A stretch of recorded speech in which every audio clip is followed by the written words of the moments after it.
আসসালামু আলাইকুম ওয়া রাহমাতুল্লাহি ওয়া বারাকাতুহু। সুপ্রিয় দর্শক শ্রোতা ভাই বোন, আমরা এসেছি ফেনীর দাগনভূঞার দুর্গম একটা জায়গায়। মেইন রোড থেকে প্রায় 1.5-2 ঘন্টা আমরা ট্রাক্টরে করে চড়ে খুব ধীরে ধীরে এসেছি এখান থেকে আবার ট্রলারে করে আরেকটা দুর্গম জায়গায় যাওয়ার পরিকল্পনা আমাদের আছে। তো ইতোমধ্যে আলহামদুলিল্লাহ আমরা দেখেছি যে ত্রাণ বিতরণের কার্যক্রম আমরা শুরু করেছি। এখানে একটা অরফান সেন্টার আছে, এই অরফান সেন্টারে যারা আশ্রয় নিয়েছেন তাদের মাঝে আমরা ত্রাণ বিতরণ করছি। ওদিকে পানি বেশি হওয়ার কারণে আমরা যেতে পারছি না, ওনারা কষ্ট করে এসেছেন এবং এখানে আমরা ধর্ম বর্ণ নির্বিশেষে প্রত্যেকটা মানুষকে ত্রাণ দিচ্ছি। এখানে যে জিনিসগুলো আছে এর মধ্যে চাল আছে, ডাল আছে, তেল আছে, সয়াবিন তেল আছে এবং লবণ এবং চিনি আছে। আর এর বাইরে আরেকটা প্যাকেটে বিস্কিট, মুড়ি এবং পানি এবং অন্যান্য শুকনা খাবার আছে। তো আমরা তাদের মাঝে এই জিনিসগুলো বিতরণ করছি। ইনশাআল্লাহ বিদিনিল্লাহ এগুলো শেষ করে আল্লাহ যদি তৌফিক দান করেন আমরা চলে যাব মহিপাল থেকে ইনশাআল্লাহ ফেনীর আরেকটা এলাকাতে আমরা আজকে বিতরণ করব।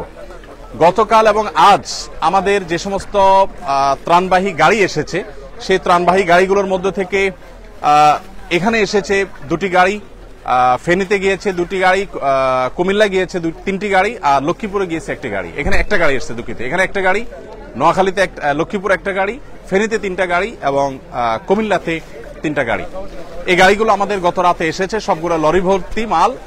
আর আল্লাহ যদি তৌফিক দান করেন ইনশাআল্লাহ একইভাবে আগামীকালও আমাদের ত্রাণবাহী গাড়িগুলো ঢাকা থেকে ছেড়ে আসবে এবং বিভিন্ন দুর্গম এলাকাতে সেগুলো চলে যাবে। কুমিল্লার আজকে ব্রাহ্মণপাড়াতে আমাদের বিতরণ কার্যক্রম চলছে। আর লক্ষ্মীপুরের টুমচর মাদ্রাসাকে কেন্দ্র বানিয়ে লক্ষ্মীপুরের কমলনগর, রামগতি যে সমস্ত এলাকাগুলো প্লাবিত হয়েছে টুমচর মাদ্রাসা থেকে সে সমস্ত আলহামদুলিল্লাহ আমরা দেখতে পাচ্ছি বিভিন্ন বয়সের মানুষ আছেন, মহিলারা যারা আছেন তাদেরকে আমরা কষ্ট করে এদিকে আনি নাই, কারণ ওদিকে অনেক পানি, আমরা নিজেরাও যেতে পারিনি, ওনারা দূরে আছেন এবং ওনাদের কাছে দুঃখিত মাল আমরা ইনশাআল্লাহ পৌঁছে দিব।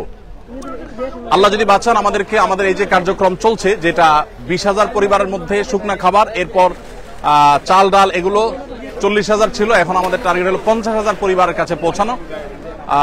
এরপরে আল্লাহ যদি তৌফিক দান করেন আমরা ইনশাআল্লাহ আরো 50,000 পরিবারকে ভাই মাশাআল্লাহ দেন দিতে থাকেন ভাই।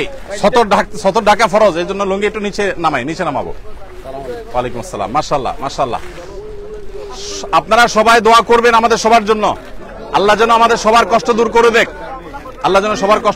আমরা সবাই যেন দোয়া করবো ইনশাআল্লাহ। ওয়ালাইকুম আসসালাম। বাবাজি কি এখানে থাকেন?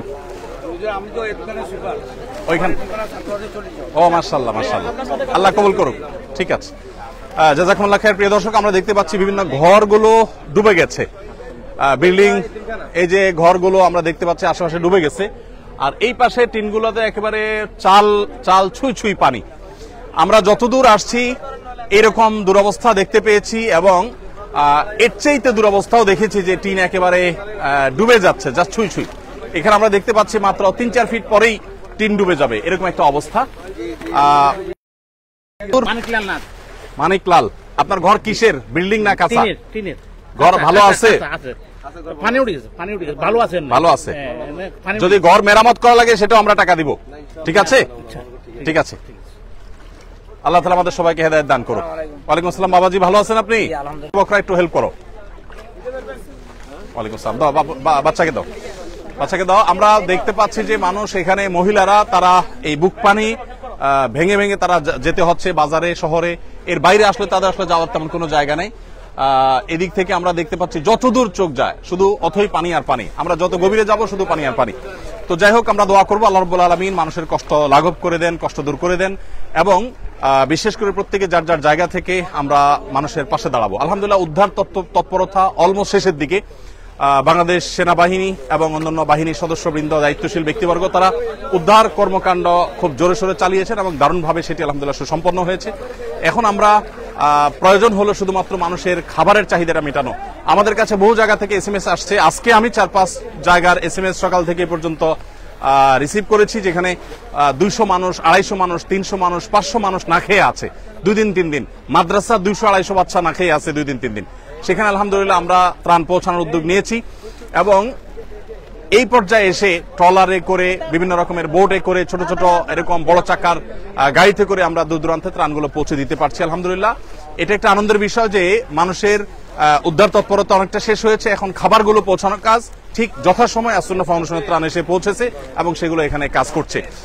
এখানে আলহামদুলিল্লাহ আমাদের স্থানীয় দাগনভূঞার তরুণ ভাইরা স্বেচ্ছাসেবক, তারা আলহামদুলিল্লাহ হেল্প করছেন এবং আমাদের কাজে তারা অক্লান্ত পরিশ্রম করছেন, প্রত্যেকে যার যার জায়গায় কাজ করছেন। তো আল্লাহ তাআলা আমাদের সবাইকে কল্যাণমূলক কাজে এক অন্যের সহযোগী হওয়ার তৌফিক দান করুন, সবার কষ্ট লাঘব করে দিন। আমরা সবার জন্য দোয়া করব, প্রত্যেকের জায়গা থেকে কাজ করব। আল্লাহ তাআলা আমাদের সবাইকে তৌফিক দান করুক। আমরা শেষ করছি ইনশাআল্লাহ বিদিনিল্লাহ। ফেনীতে অন্য কোনো স্পটে যদি নেটওয়ার্ক থাকে আবার দেখা হবে, কথা হবে। আর প্রত্যেকে যার যার জায়গা থেকে অভাবী এবং দুস্থ মানুষের পাশে আমরা দাঁড়ানোর চেষ্টা করব ইনশাআল্লাহ বিদিনিল্লাহ। ওনার নাম কি?